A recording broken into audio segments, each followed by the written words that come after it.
going on? It is Horton31 or Easton back with another Minecraft video, and today we are going to be talking about Title Update 14, just like my last video, but this time it's going to be a little different because we're going to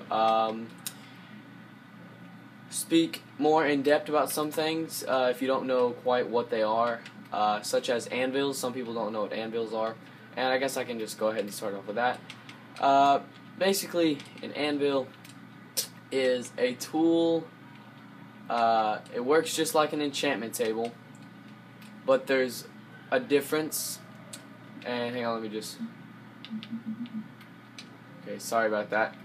Okay, basically, there is a difference because I'm not quite sure if you can just straight up enchant from an anvil, but there is these things that are called enchantment books that you can find in dungeons or in the temples that are going to be added. And the enchantment books, you put them and a tool in the anvil in certain spots in the anvil, and it will say, or at the end it'll pop up with the enchantment on. It'll say how many enchantments it'll cost.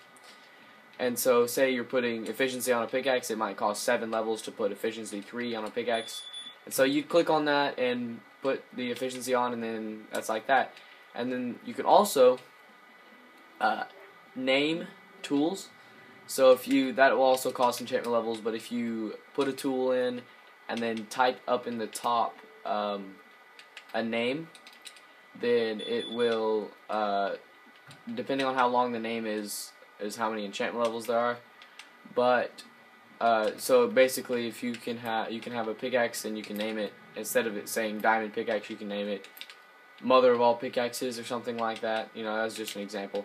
But yeah, that's pretty much what the anvil does. And also, if they add name tags, which you can name animals and villagers with, then you can also put the name on the name tag in anvils. But another thing I want to talk about is carrots and potatoes. And you probably, I mean, it's obvious. Everybody knows what carrot and potato is, not necessarily from Minecraft. But basically, they are a food item, obviously. And what you can do is, with carrots, you can make golden carrots. And I guess it's kind of like a golden apple, but different in a few ways. But it's pretty much the same way to create it. And then you can eat them. And then potatoes, you can eat them as well raw, and then you can also put them in a furnace to create baked potatoes. And that's a good food item. A lot of PC YouTubers use baked potatoes. But you will find these in villages, just like you go to a village and you take the wheat, which is pretty much what everybody does. You go and you just raid the village. But now, besides just them having wheat, they will have carrots and potatoes that you can take as well, and that just improves food in Minecraft. I guess I mean, I like it. It'd be pretty cool. And then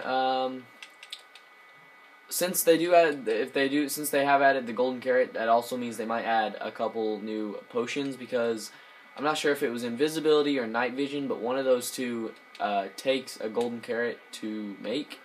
And so since they added golden carrots, they might be adding a couple new potions, and that would be absolutely awesome.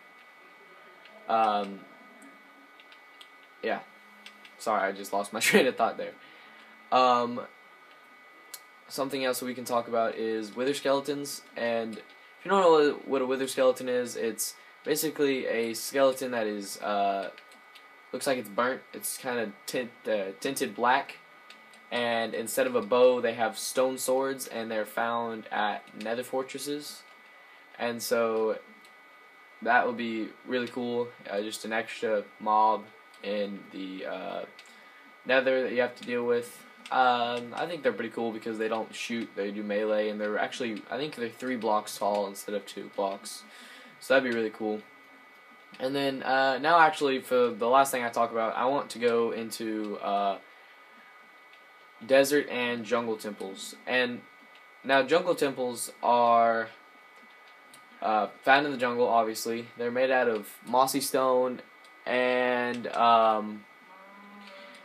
vines, and they have tripwires, and there's 2 chests in a jungle temple. One of them, you have to do a lever puzzle. You gotta flip the levers the correct way to solve it. And then it'll open pistons, and there's a chest behind the pistons. And then there's another chest that is in the back of the temple, but there's also tripwires and traps that shoot potions and arrows at you. And that's pretty much all jungle temple is. And then a desert temple looks like a pyramid with 2 pillars on the sides, of 2 like big pillars on the sides of it. And you go in, and it's got a assortment of orange and blue wool. And if you break the blue wool, you'll fall straight down, but you'll land on a pressure plate. So you want to break the blocks around the blue wool, not necessarily on the blue wool, and you'll fall down, and you will land in a little chamber where there's 4 chests, and those chests can have anything containing, gold, diamonds, bones, rotten flesh, enchantment books, most likely now, and that's pretty much it. But if you do land on the pressure plate, everything will blow up. And that's just pretty much the end of that jungle temple. All the loot is gone, and you'll most likely die. But that's pretty much all I wanted to talk about. Hopefully we can get an estimated date. Hopefully maybe in a couple weeks. But that's all I really want to talk about. And if you want to know what map I was just running around on, this is a Hunger Games map that I created myself, and I will most likely be putting out videos of me playing on it in the future. But that's all I got to talk about. I'm Easton, and I will see you guys in my next video.